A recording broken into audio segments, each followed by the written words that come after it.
백남준, 김실비, 얄루, 한우리의 포지티브 피드백은 과거, 현재, 미래가 서로 중첩하며 만들어내는 시간관을 노스텔지어라는 개념으로 연결하여 동시대 문명에 대한 작가들의 시선을 살펴보는 전시입니다. 전시 주제와 제목은 백남준이 쓴 글이자 작품명인 노스텔지어는 피드백의 제국근이다를 차용했습니다. 백남준은 과거와 미래, 예술과 기술, 인간과 기계, 기계와 자연 등 어떤 대립되는 경계를 넘어 예술을 통해 인간이 서로의 경험과 지식을 공유할 수 있는 무한한 가능성을 추구했습니다. 이러한 면은 백남준에게 노스텔지어가 과거에 머물러 있는 향수가 아닌 미래로 나아가는 사유의 원천으로 작용한다는 사실을 알려줍니다. 이와 같은 배경에서 전시명 포지티브 피드백은 4명의 예술가들의 작업이 과거에 머물러 있지 않고 현재와 미래를 오가는 시간을 끊임없이 피드백한다는 의미를 반영합니다.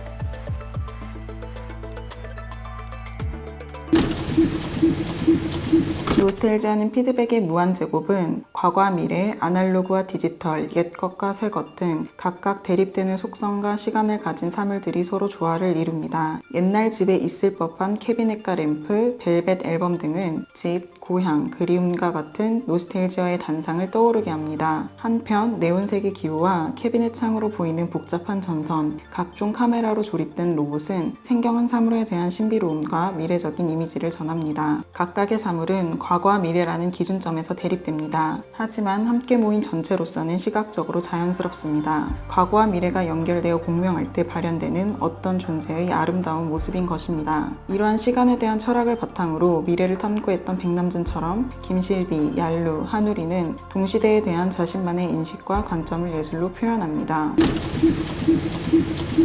김실비는 영원한 부, 권력, 명예 등의 이상을 쫓는 우리 시대의 집착이 빚어내는 모순을 고대의 종교적 열성과 비교합니다. 금융, 신용, 영성, 삼신도는 가상화폐에 대한 투기가 한창이던 2018년의 사회상을 배경으로 합니다. 1장부터 3장에 등장하는 인물들은 유혹을 받고 믿음을 약속하고 기도하는 모습으로 각자가 간직한 믿음을 보여주면서 매 시간과 시대에는 마치 역사가 반복되듯 인간이 항상 어떤 것을 바라고 의탁하는 존재라는 사실을 보여줍니다. 회한의 동산에서는 인간의 태고적 믿음과 선택의 동기를 질문합니다. 이 작품은 기독 성경에서 열매를 먹으면 신처럼 될 수 있다는 뱀의 유혹, 그 열매를 바라보며 갈팡질팡하는 인간의 이야기를 다룹니다. 과거에 성취하지 못했던 것이 앞으로도 이루어질 수 없을 것 같을 때 인간이 느끼는 회한의 감각을 담고 있습니다. 영상에서는 동시대의 뱀이 공적 사적 장소들에서 들리는 경고와 권유의 언어를 조각조각 들려주며 인간과 뱀은 연민의 시선으로 서로를 마주합니다.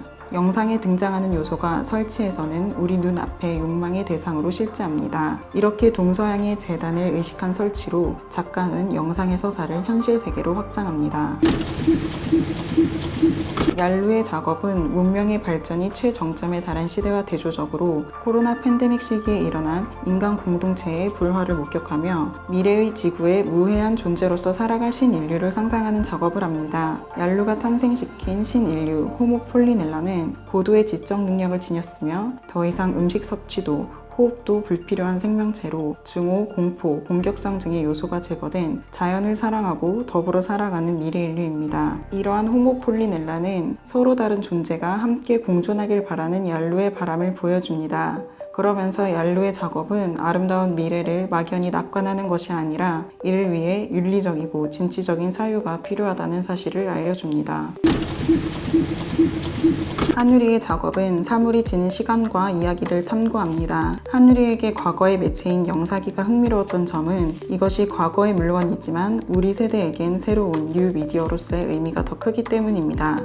이러한 배경에서 베르팅커는 사물의 존재에 시간의 의미를 부여한 작업입니다. 시간의 요정 베르팅커는 투명한 실로 떨어져 있는 사물과 장소를 이어주며 세상의 아름다운 이야기를 전합니다. 이러한 면은 사물에는 그 기능적 역할 이외에도 보이지는 않지만 그것 그것과 결부된 기억과 시간이 새겨져 있다는 사실을 알려줍니다. 한편 얇고 깊이는 시간의 흔적이 물리적으로 드러나는 작업입니다. 이 작업은 촬영 중 실수로 필름의 빛이 노출되면서 손상된 필름으로 제작된 작품입니다. 영상에는 실제 필름 표면을 충돌하고 지나간 빛의 흔적이 시간의 형상으로 등장합니다. 나무 사이로 비치는 빛, 영상의 부품, 우주의 풍경 등 여러 시간이 파편적으로 등장하는 하누리의 작업을 보는 관객은 그 자체로서 시간의 차원을 감각하게 됩니다. 스마트폰과 인터넷의 사용으로 시공간을 횡단하며 다양한 사람과 소통하고 정보를 입수하는 상황이 보편화된 오늘날 백남준의 시간 이해는 현실이 되었습니다. 그리고 지금 우리가 다시 백남준의 사유와 시선을 살펴보는 것은 어떤 의미가 있을까요? 전시는 복잡 미묘한 시간의 속성을 탐구하는 4명의 작가들의 작품을 통하여 그 시간이 소통의 통로이자 시대를 살피고 미래를 통찰하는 객관적이면서도 주관적인 경험이란 사실을 알려줍니다.